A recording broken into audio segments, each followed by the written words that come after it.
하나님의 말씀 히브리서 13장 14절에서 17절까지 교독하시겠습니다.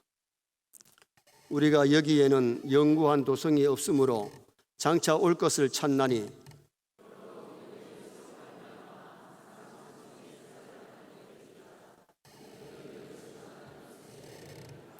오직 선을 행함과 서로 나누어주기를 잊지 말라. 하나님이 이 같은 제사를 기뻐하시느니라.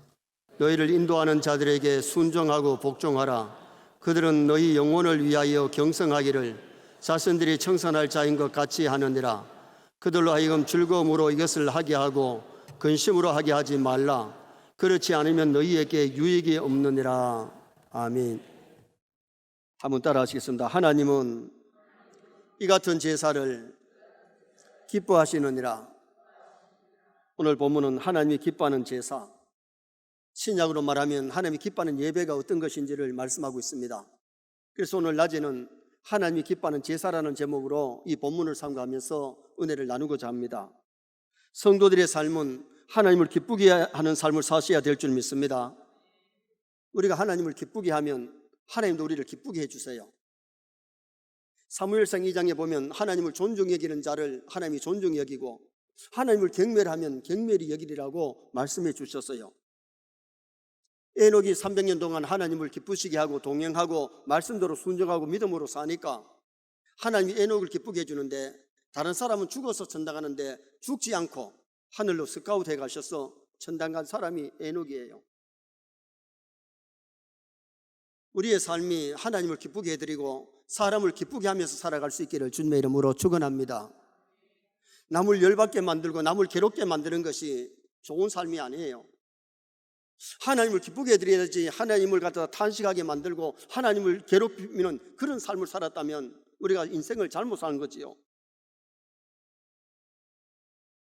구약시대에 하나님을 섬기는 행위가 제사고 신약이 하나님을 섬기는 행위가 예배인데, 우리가 예배 한 시간을 정말 하나님 앞에 올인하는 마음을 드리고 몸을 드리고 물질을 드리고 시간을 드리면서 하나님 앞에 영광을 돌리고, 우리가 예배 마치고 나가서 우리의 삶이 한 주간 예배가 되어야 될 줄 믿습니다. 정말 하나님께 영광 돌리는 삶이 될 수 있도록 노력해야 되지요. 예배 한 시간만 하나님이 기뻐하는 것이 아니라 우리의 삶이 곧 예배가 되고 제사가 되어야 되는 거지요. 거기에 와서 예배만 드리면 하나님이 다 받으시느냐? 아닙니다. 창세기 4장에 가인과 아벨이 한날 한시에 제사를 드렸는데, 가인은 형식적인 제사를 드렸기 때문에 하나님이 그 제사를 받지 않았어요. 아벨은 하나님의 말씀대로 첫 것을 드리면서 정성을 다해서 마음과 몸을 드려줄 때에 하나님이 그 제사를 기쁘게 연락하셨잖아요. 우리가 예배 한 시간 때우고 가는 게 아니고 형식적인 예배가 아니고 하나님이 기뻐 받으시는 예배만 드리면 그 예배 시간에 은혜가 올 줄 믿습니다. 기쁨이 올 줄 믿습니다. 예배 드리고 가는데 마음이 슬프고 예배 드리고 가는데 은혜가 없이 간다면 우리가 예배 잘못 드린 거지요. 예배를 드리는데 죄를 가지고 예배를 드리고 마음의 문을 꽉 닫아놓고 예배 드리면 하나님이 그 예배 안 받으세요. 죄를 가지고 기도하고 죄를 가지고 찬송하고 죄를 가지고 헌금해도 하나님 그 헌금, 그 찬송, 그 기도 안 받으시죠. 정말 하나님이 기뻐 받으실 만한 그런 우리 산제사, 산예배를 하나님께 드리고 우리의 삶이 그 제사의 삶, 하나님께 영광 돌리는 예배가 되도록 그렇게 살았다면 실패작이 아니고 승리의 인생을 살게 됩니다. 요한복음 4장 24절에 하나님은 영이시니 예배하는 자가 신령과 진리로 예배할지니라.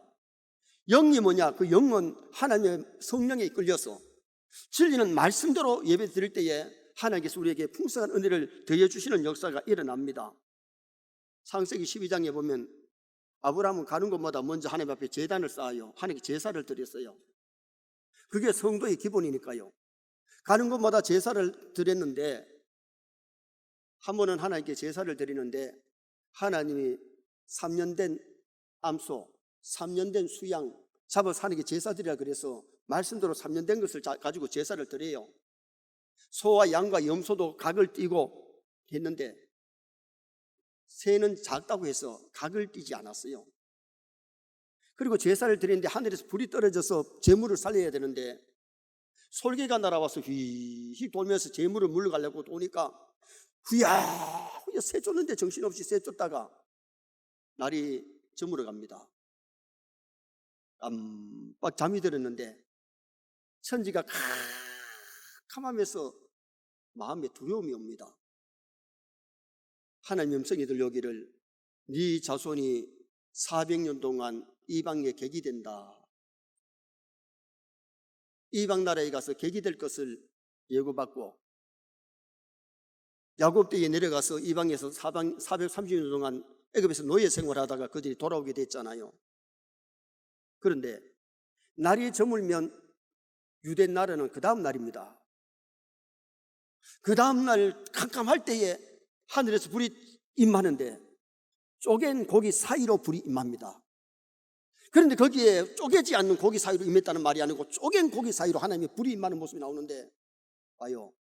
쪼개지 않는 새의 새, 그것 때문에 제사가 응답이 더디었고 불이 임하는데 쪼갠 사이로 임하는 모습이 나와요. 우리의 마음이 꽉 닫혀 있다면, 욕심, 시기, 질투, 교만이 있다면, 죄를 회개하지 아니하고 예배하면 그 제사는, 그 예배는 어떻게 보면 헛방입니다. 허탕입니다. 우리가 마음의 그릇을 준비했는데 교회 와서 회개할 것 있으면 회개하고 마음의 문을 열고 영계의 귀가 열려야 은혜 받을 줄 믿습니다. 정말 하나님과 영적인 만남에 참된 예배만 드리면 기쁘고 즐겁게 세상에 나가서 승리하게 되고 말씀을 실천하는 아름다운 삶이 되는데, 아무리 천사 같은 설교를 들어도 우리의 마음이 닫혀 있으면 은혜를 못 받는 거예요. 하나님의 불이 임하지 않는 거예요.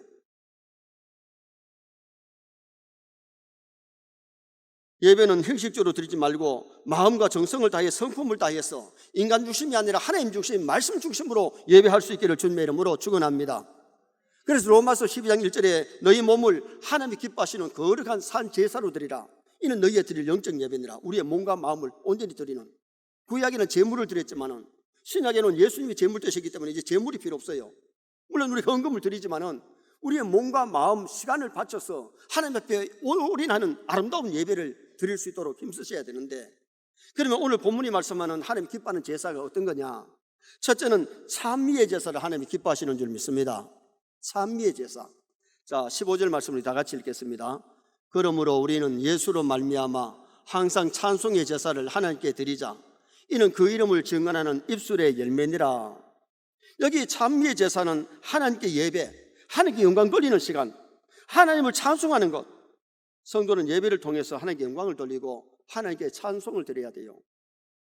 구약시대의 찬송은 주로 레위인들이 드렸는데, 역대하 20장 19절에 레위 사람들은 서서히 서서 큰 소리로 이스라엘 하나님 여호와를 찬송하니라. 레위인들이 그냥 찬송하는 것이 아니고 한 주간 동안 찬양을 준비해가지고 큰 소리로 마음을 다해서 실력을 다해서 하나님을 찬송하는 그런 일을 했어요.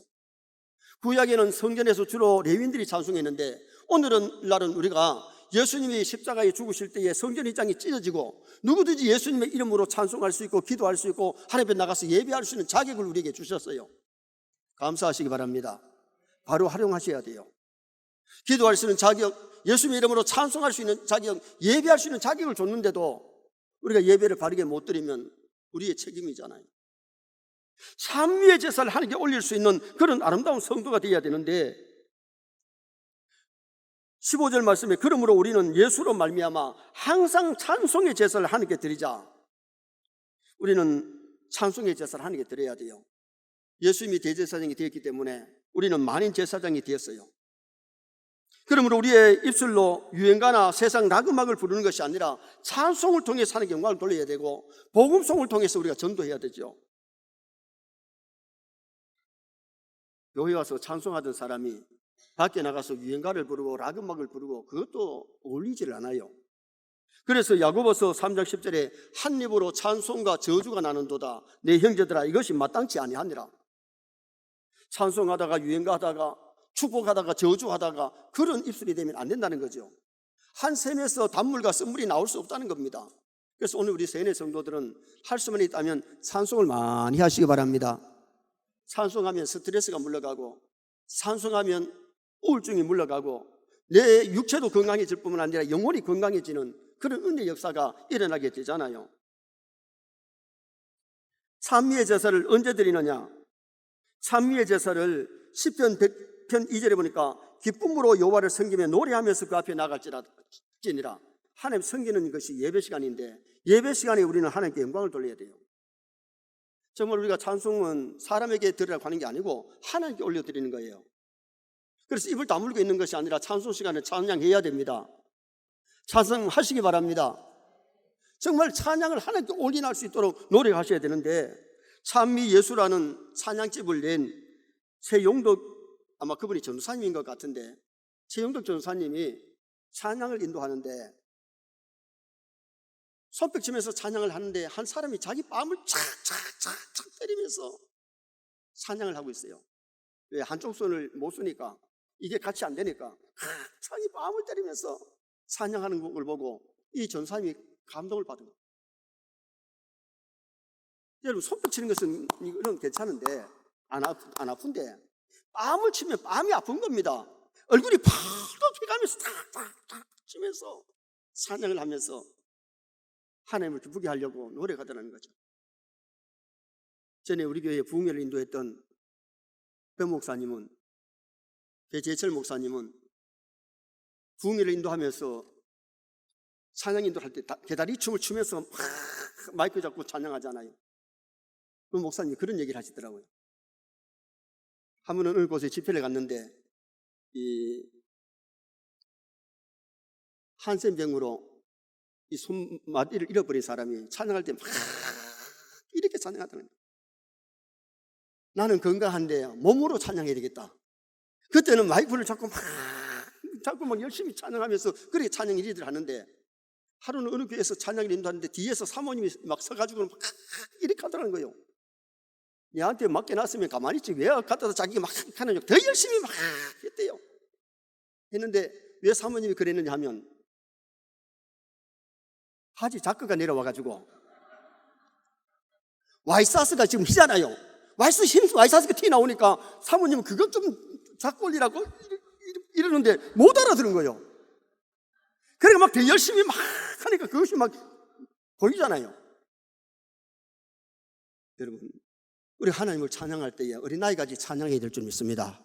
정말 순수한 마음으로 하나님께 영광 돌리는 그런 찬양을 올려드려야 되는데, 예배를 통해서 우리가 하나님께 영광을 올려드려야 되고, 감사한 일이 있을 때 찬미의 제사를 드려야 돼요. 출애굽기 15장 21절에 너희는 여호와를 찬양하라. 그는 높고 영화로우십니다.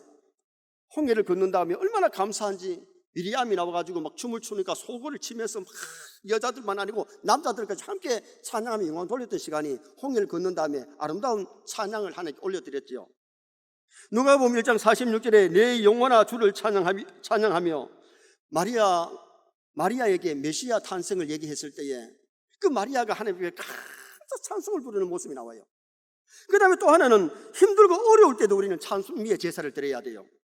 사도행전 16장 25절에 보면 바울과 신라가 빌립보에서 복음전하다가 귀신 들린 요정에 귀신 쫓아내고 고발당해가지고 얼마나 맞았는지 옷이 찢어지고 살이 찢어지고 추운 감방에 갇혔는데, 그때 감방에 가면 우리 지금 현재 구치소는요 감방 들어가면 수갑 안 채웁니다. 그런데 그 당시에는 감옥에 수갑을 채워가지고 발목도 채우고 손도 채우고 목까지 채웁니다. 꼼짝 못합니다. 그 감방이 춥습니다. 그런 추운 감방에 갇혀서 바울과 신라가 기도하고 찬송할 때에 메인 것이 풀려지고 옥문이 열려지고 기적이 일어난 줄 믿습니다. 우리는 힘들고 어려울 때도 하나님께 찬송해야 되는데, 오늘 본문에 항상 찬미 그랬는데 이 항상이란 말이 디아안토스, 이 말은 보통 우리가 생각할 때에 always, 그리고 all the time, 언제나 항상 하라는 그 의미도 있지만 이 원문의 뜻이 어떤 의미가 있는 거니, 모든 것을 통해서 하나님을 찬양해라. 입술을 통해, 악기를 통해, 몸을 통해, 행동을 통해서 하나님을 찬양하라. 그런 의미가 있어요. 우리 하나님을 찬양할 때에 이 악기도 좀 동원하면 좋고요, 우리 여러 가지 악기도 동원하는 게 좋고, 입술을 통해서, 마음을 통해서 춤을 추면서라도 하나님께 영광을 돌리시기를 주님의 이름으로 축원합니다. 세계 모든 성도가 교회에서만 찬양하는 것이 아니라 일하면서, 운전하면서 하나님을 찬송을 하루 몇 장이라도 불러봐요. 하나님께 영광 돌리기 위한 찬양을 드렸을 때에 우리의 기쁨이, 마음의 기쁨이 오는 것이고 은혜가 임하는 겁니다. 두 번째로 하나님 기뻐하시는 제사는 선을 행함과 나눠주기는 제사. 선을 행하고 나누어주기를 좋아하는 그런 제사를 하나님께 드려야 되는데, 자 16절 말씀을 또 다 같이 보시겠습니다. 오직 선을 행함과 서로 나눠주기를 잊지 말라. 하나님 이 같은 제사를 기뻐하시느니라. 할렐루야. 성도는 언제 어디서나 항상 선을 행해야 돼요. 선을 행하면 하나님 영광이 되지만은 악을 행하면 하나님 영광이 가리워지는 겁니다. 갈라디아서 6장 9절에 선을 행하되 낙심하지 말지니 피곤하지 아니하면 때가 이루며 거두리라. 선의 씨앗을 뿌리면 선의 열매를 거두습니다. 악을 뿌리면 악의 열매를 거두는 겁니다. 야고보서 4장 10절에 사람이 선을 행할 줄 알고도 행치 아니하면 죄니라. 선인 줄 알면서 선을 행하지 않는 것이 죄고, 악인 줄 알면서 악을 따라가고 악에 동참하면 그건 악한 놈이에요. 오늘 우리는 신앙인은 선해야 되고 선한 착한 일을 할 수 있는 성도가 되어야 될 것을 말씀하고 있는 겁니다. 그러면 성도가 행해야 될 선이 뭐냐? 오늘 본문 앞서 1절부터 말씀하고 있는데, 첫째로 선은 뭔 말하는 거니? 이웃 사랑이 선입니다. 자, 1절 말씀을 다 같이 읽겠습니다. 형제 사랑하기를 계속하고. 초대교회 성도들은 형제를 사랑했는데 그것을 계속하라는 겁니다. 이것은 육의 형제도 말하지만 믿음의 형제, 모든 사람을 사랑하라는 겁니다. 기독교는 사랑의 종교입니다. 오늘 내가 진짜 믿음 있고 하나님을 사랑한다면 사람을 사랑해야지, 사람을 미워한다면 그건 진짜 신앙이라고 말할 수가 없어요. 율법의 완성이 사랑인데, 누가복음 10장에 보면 선한 사마리아 사람이 죽어가는 사람을 보고 돌봐주잖아요. 살리잖아요. 그러나 제사장과 레위인은 그냥 지나가잖아요. 가난한 자, 병든 자, 불쌍한 자들을 좀 돌아보고 나누는 것이, 선을 베푸는 것이, 이것이 하나님 기뻐하시는 아름다운 제사라는 거예요. 선을 행하면 칭찬받습니다. 악을 행하면 욕을 먹습니다. 우리 신앙인일수록 정말 선을 베풀고 착한 일 많이 할 수 있도록 노력하는 것, 이게 중요하지요. 그 다음에는 손님 대접하는 것이 선행입니다. 2절 말씀을 또 다 같이 읽겠습니다. 손님 대접하기를 잊지 말라. 이로써 부지 중에 천사들을 대접한 이들이 있었느니라. 아브라함이 손님 대접하다가 천사 대접했고, 소돔 고모라 성의 롯이 손님 대접하다가 천사 대접했어요.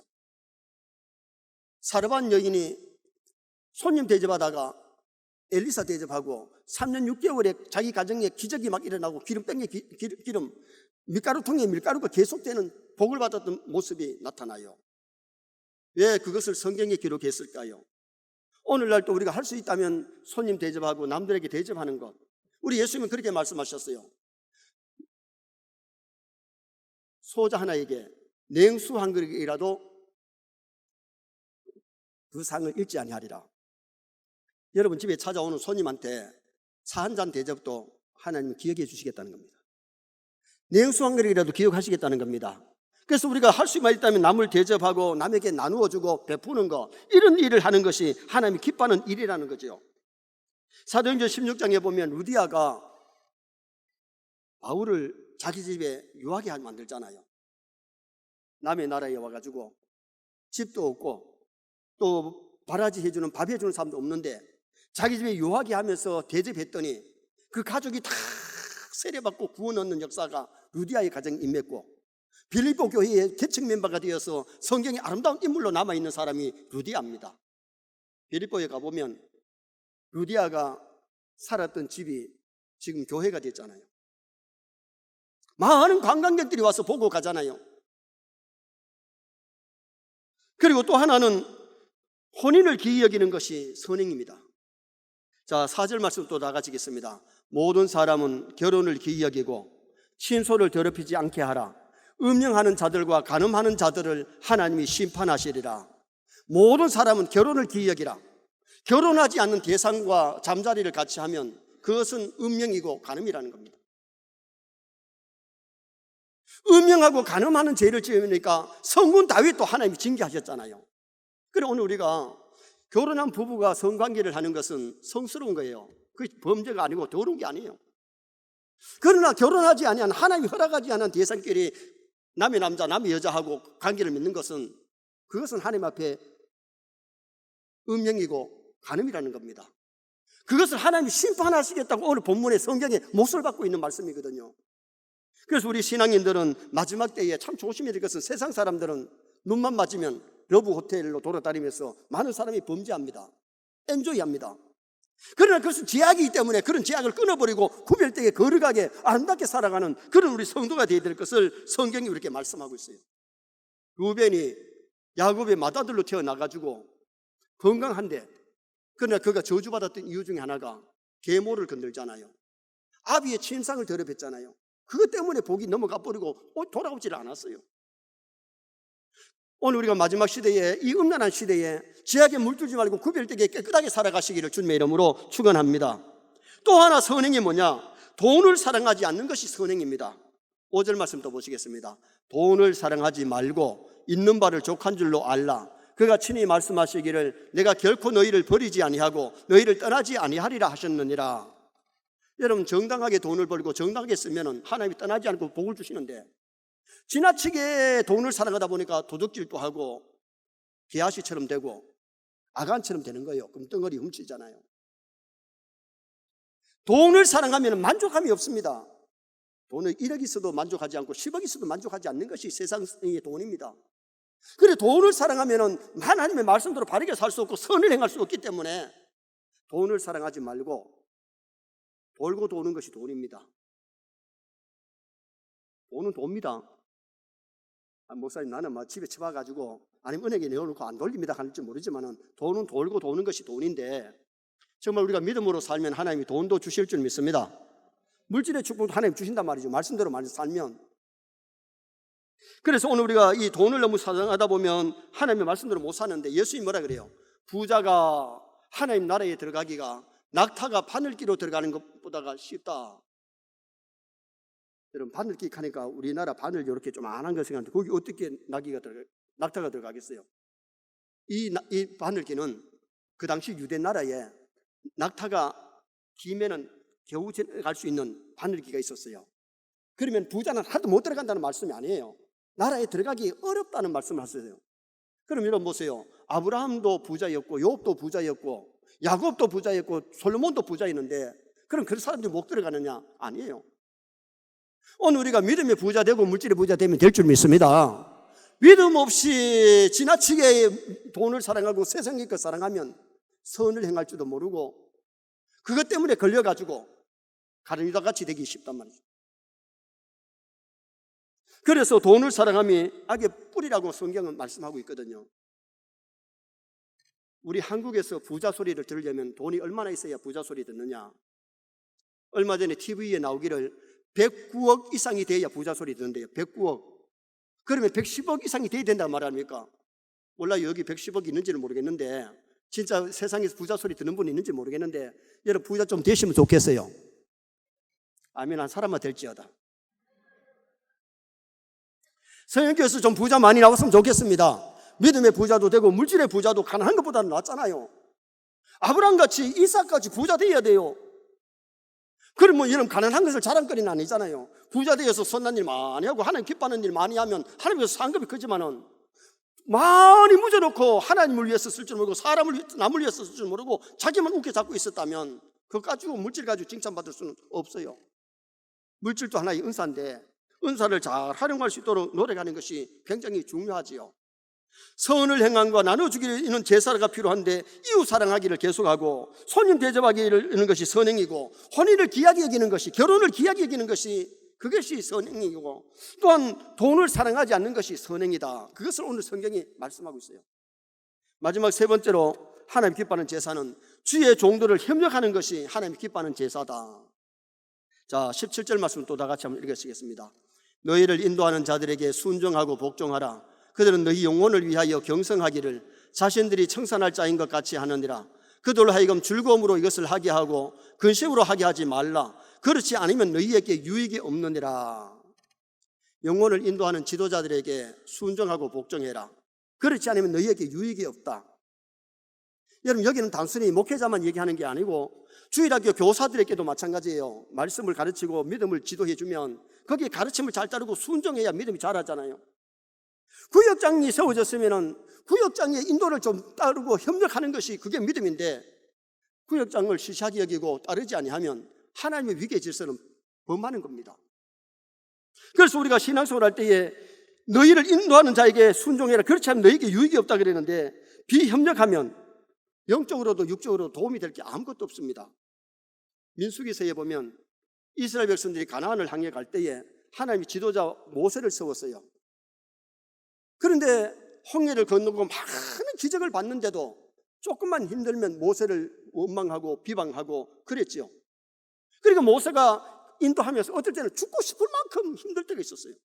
고라당들이 당을 지어가지고 막 대들 때에, 길이 험하다고 원망하다가 불뱀에 몰려있을 때에 모세가 얼마나 힘들었는지 모릅니다.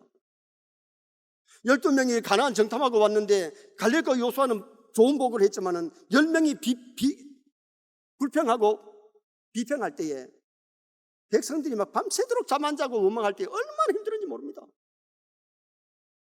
그런데 모세에게 순종하고 협력자를 했던 갈렙과 요수아는 가나안 땅에 들어갑니다. 지도자가 됩니다. 복을 받습니다. 그런데 하지 못했던 방해했던 사람들은 하나님의 재앙으로 죽었고, 그리고 그 원망 불평했던 사람이 막 쓰러졌을 때에 올라가자, 모세 가지 마라 하는데 갔다가 거기서 많은 사람이 죽음을 당하고 실패하는 모습이 민수기에 나옵니다. 왜 민수기에 그런 것을 기록했느냐? 오늘날 또 마지막 신약 시대에도 영혼을 인도하는 자를 위해서 기도하고 협력해야 될 줄 믿습니다. 그래서 오늘 이게 본문이 그것을 말씀하는데, 가룟 유다가 예수님 팔아먹고 잘된 것은 아무것도 없습니다. 은산십을 가책받아서 성전마당에 뿌려놓고 몸무여서 자살하고 지옥배성이 되는데 천추만대의 죄인으로 낙인 찍힌 사람이 가룟 유다입니다. 영국 런던의 어느 공원에 나무를 심어놓고 12제자 이름을 이렇게 써붙여놨대요. 그래 공원에 오는 사람들이 베드로 나무도 보고 야고보 나무, 요한 나무도 봤는데, 유다 나무를 보는 사람들이 에이 저 배신자 저 예수님 팔아먹은, 그러면서 욕을 하니까 그 가룟 유다 나무가 오래 못 가고 죽더랍니다. 나무도 욕하면 죽는 것 같아요. 여러분, 오늘 우리가 신앙생활 하면서 정말 나중에 후회할, 가룟 유다가 나중에 그렇게 후회하면서 돈을 은삼십 하나 써다보지 못하고 뿌려놓고 몸매어 자살했을 때에 얼마나 뉘우치고 했지만 뉘우침이 회개 아닙니다. 회개는 죄를 끊어버리고 하나님 주님 앞에 와서 바르게 해야 되는데 회개가 아니었어요. 그래서 지옥배성이 된 거죠. 우리가 신앙생활 하면서 오늘 이 본문이 말씀하는 것은 주의 종들이 목회할 때에, 주일할 때에 전사님들이라도 구역장이라도 주일학교 교사라도 영혼을 인도하는 자들에게는 순종하고 복종해라. 순종과 복종이 어떻게 다르냐 하면, 순종은 내가 동감이 갈 때 하는 것은 순종이고, 내가 전혀 동감이 안 갈 때에 따라하는 것이 복종입니다. 복종이 쉬운 것 아니에요.